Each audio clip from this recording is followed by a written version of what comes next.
اشرف غني یو غږیز پیغام کې ټینګار کړی چې افغانان له جګړې ستړي دي او دا وړتیا لري چې د مرکو او جرګو له لارې د خپل حکومت او دولت شکل وټاکي.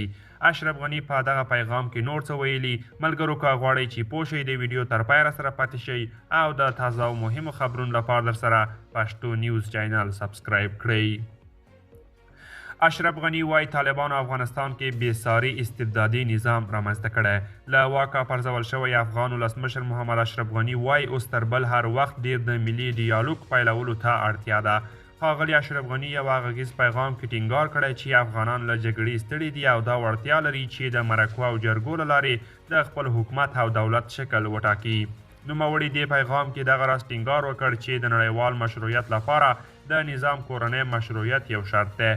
ښاغلي اشرف غني وویل چې طالبانو په افغانستان کې یو بېساري استبدادي نظام حاکم کړی، خو دی وایي استبداد د افغانستان کې دوام نشي کولی او د تیرو څو لسیزو تجربو ښودلي چې د هیواد استبدادي نظامونه ژر یا وروسته رد کړي او مات کړي دي. مخکینی افغان ولسمشر محمد اشرف غني د 2021 کال د اګست پر 15 کابل ښار ته د طالبانو له راتګ وړاندې بهر ته ولاړ. ځینې پر هغه نیوکې کوي چې ګواکې د هیواد پرېښودو سره د طالبانو بیا واکمنېدو ته لاره هواره کړه، خو اشرف غني ویلي و چې طالبانو غوښتل دی له منځه یوسي.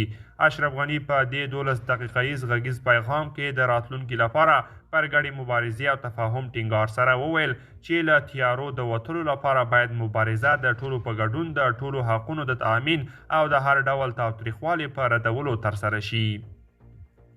نړیواله ټولنه هم د افغانانو ترمنځ د خبرو اترو پلوي ده او ټینګار کوي چې طالبان باید د دوحې له ژمنې سره سم یو ټولګډونی حکومت رامنځته کړي.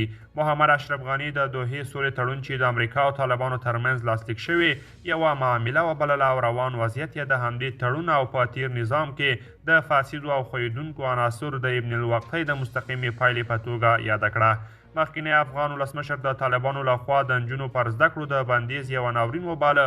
نوموړي د ښځو پر کار او آزاد ژوند او د نجونو پر زده کړه بندیز د هغه حق تر پښو لاندې کول یاد کړل. اشرف غني وویل چې د طالبانو له واکمنېدو وروسته د افغانستان تعلیمي نظام د پاکستاني مدرسو خشک نظام تابع شو او د هغوی پر یوه څانګه بدل شوی. طالبان تل ادعا کوي چې د نجونو پر زده کړو بندیز لنډمهالی دی او پر ترتیب جوړولو بوخت دي، خو نږدې 550 ورځو څخه ډیر وخت کیږي چې د ښوونځیو پرانیستو لپاره د پام وړ ګامونه نه دي اخیستل شوي. قدرمنو دوستان، دا و زموږ د نن ورځې چمتو کلی خبر. تر بیا ښه وخت.